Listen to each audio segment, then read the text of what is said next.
নমস্কার বন্ধুরা, অষ্টমীর রান্নাঘরে তোমাদের অনেক অনেক স্বাগত। কেমন আছো সবাই? আশা করব সবাই খুব ভালো আছো। আমিও খুব ভালো আছি।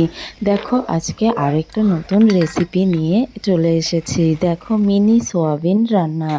আলু আর কোয়াশ দিয়ে খুব সহজ একটি পদ্ধতিতে মিনি সোয়াবিন রান্নাটা এইভাবে করলে না দারুণ লাগে খেতে। দেখো, রান্নার জন্য প্রথমেই আমি মিনি সোয়াবিন নিয়ে নিয়েছি 250 গ্রাম। সোয়াবিনটাকে ঠান্ডা জল দিয়ে 20-25 মিনিটের মতো ভিজিয়ে রেখে দিয়েছি। আর এদিকে কোয়াশ আর আলুটা খুব সুন্দর করে কেটে নিচ্ছি। কোয়াশ আলু কাটার সাথে সাথে পেঁয়াজ, রসুন, আদা, লঙ্কা সমস্ত কিছুই একদম রেডি করে নেব কেটে কুটে। দেখো, কাটাকুটি হয়ে গেলে আমি তোমাদের পুরোটাই দেখিয়ে দেব। একটা টমেটোও নিয়ে নিয়েছি। পুরো রান্নাটা শিখতে হলে ভিডিওটা স্কিপ না করে পুরোটাই দেখতে হবে, তাহলে পুরোটাই জানতে পারবে যে আমি রান্নাটা কিভাবে করছি।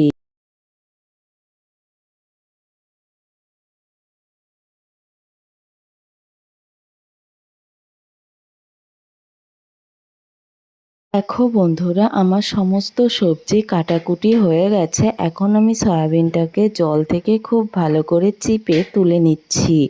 সয়াবিনগুলো তুলে নিয়ে সবজিগুলো ধুয়ে নিয়ে একদম সমস্ত কিছু একটা থালার মধ্যে গুছিয়ে নিয়ে তোমাদের দেখিয়ে দিচ্ছি এক ঝলকে। দেখো, আমি রান্নার জন্য কি কি নিয়েছি তোমাদের পুরোটাই দেখিয়ে দিচ্ছি। দেখো, থালার মধ্যে একদম পরপর করে গুছানো আছে সয়াবিন, তারপর আলু, কোয়াশ, পেঁয়াজ কুচি, আদা, রসুন।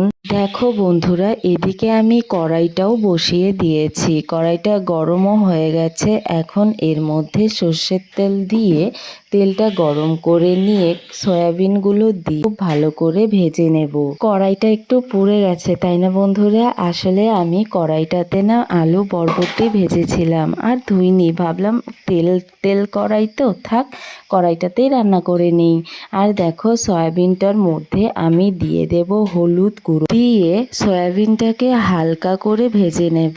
একদম পুরো সয়াবিনটাকে ভাজতে হবে না।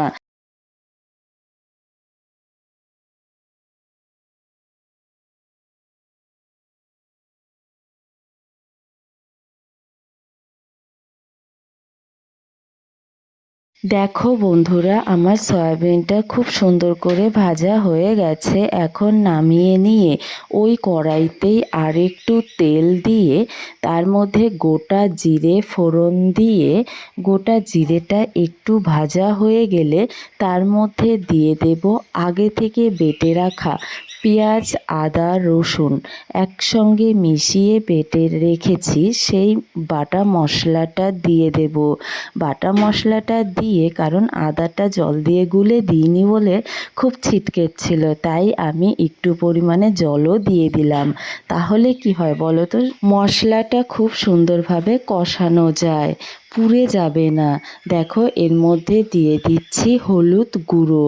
হলুদ গুঁড়োটা দিয়ে একটু নেড়েচেড়ে নিয়ে এর মধ্যে দিয়ে দেব লঙ্কা গুঁড়ো। বেশি পরিমাণে লাগবে না, তোমরা যে পরিমাণে ঝাল খাবে ঠিক সেই পরিমাণেই দেবে। দেখো, দিয়ে দিচ্ছি লঙ্কার গুঁড়ো। লঙ্কার গুঁড়োটা দিয়ে একটু ভালো করে নেড়ে চেড়ে নেব। মশলাটা যখন কষাবে না তখন গ্যাসের লো ফ্লেমে রেখে দেবে। দেখো, এখন দিয়ে দেব এর মধ্যে ধনে গুঁড়ো, 1/2 চা চামচ ধনে গুঁড়ো দিয়ে দিচ্ছি। খুব ভালো করে নেড়ে চেড়ে নিয়ে এর মধ্যে দিয়ে দেব একটি মাঝারো সাইজের টুকরো করে কেটে রাখা টমেটো। টমেটোটা দিয়ে একটু নেড়ে চেড়ে নিয়ে এর মধ্যে দিয়ে দেব সবজির পরিমাণ অনুযায়ী স্বাদ মতো লবণ।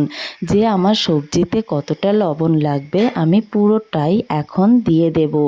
দেখো, দিয়ে খুব ভালো করে নেড়ে চেড়ে নেব। একদম টমেটোটাকে গালিয়ে নেব। তোমাদের না 5 মিনিট পর দেখিয়ে দিচ্ছি যে আমি খুব ভালো করে টমেটোটার সহ মশলাটাকে কষিয়ে নিয়েছি।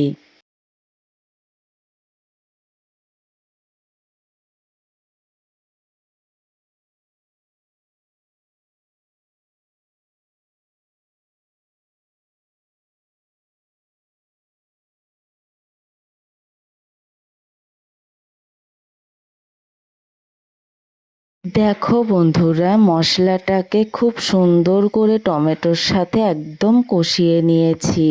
এখন এর মধ্যে দিয়ে দেব আগে থেকে সুন্দর করে কেটে রাখা আলু আর কোয়াশটা দিয়ে খুব ভালো করে মশলার সাথে নেড়ে চেড়ে নিয়ে সামান্য একটু জল দিয়ে সবজিটাকে ঢাকা দিয়ে দেব। একটু ঢাকা দিয়েই রান্না করতে হবে। দেখো আমি জলটা দিয়ে দিয়েছি, এখন ঢাকা দিয়ে দেব 10 মিনিটের মতো।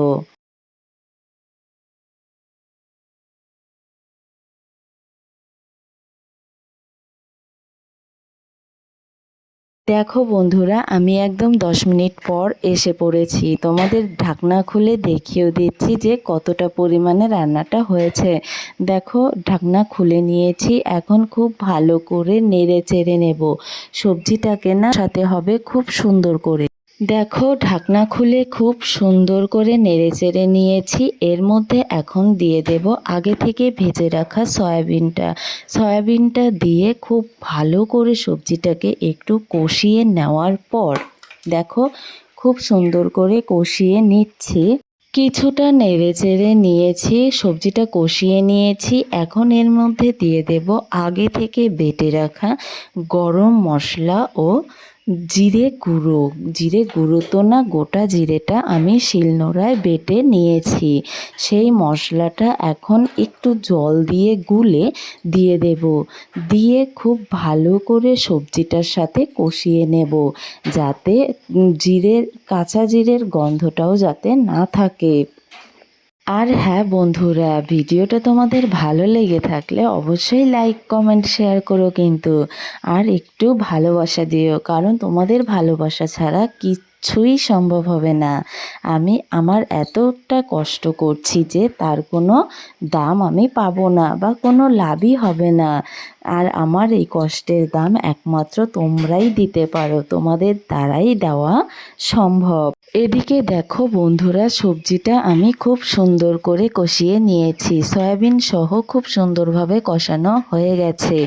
এখন এর মধ্যে দিয়ে দেব পরিমাণ মতো ঝোল, মানে সয়াবিন আর আলু কোয়াশটা বাকিটা সেদ্ধ হওয়ার জন্য যতটা পরিমাণ জলের প্রয়োজন আমরা ঠিক ততটা পরিমাণই ঝোল দিয়ে দেব।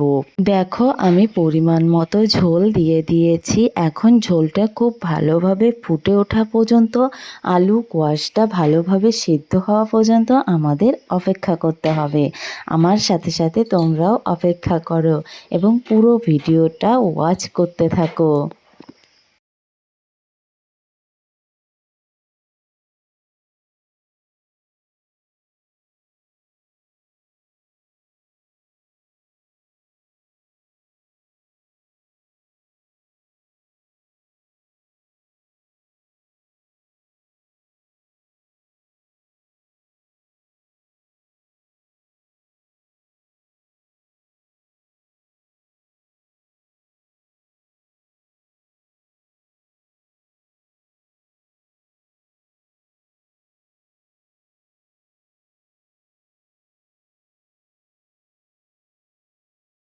দেখো বন্ধুরা, ঝোলটা কতটা পরিমাণে টেনে গিয়েছে আর আলু কোয়াশটা খুব সুন্দরভাবে সেদ্ধ হয়ে গেছে। ঝোলটা টেনে গিয়েছে বলে না, তরকারিটা দেখতেও খুব সুন্দর লাগছে।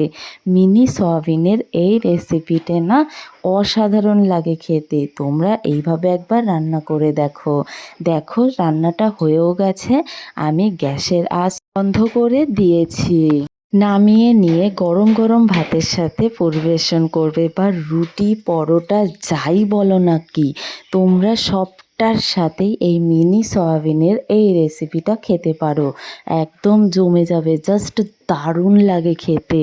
তোমরা একবার বানিয়ে খেয়ে আমাকে কমেন্ট করে জানিও। ভিডিওটা ভালো লাগলে লাইক কমেন্ট শেয়ার করো, আর অবশ্যই চ্যানেলটিকে সাবস্ক্রাইব করো যারা নতুন রয়েছো। আজকে এই পর্যন্তই, দেখা হবে ভিডিওতে। সবাই ভালো থাকবে।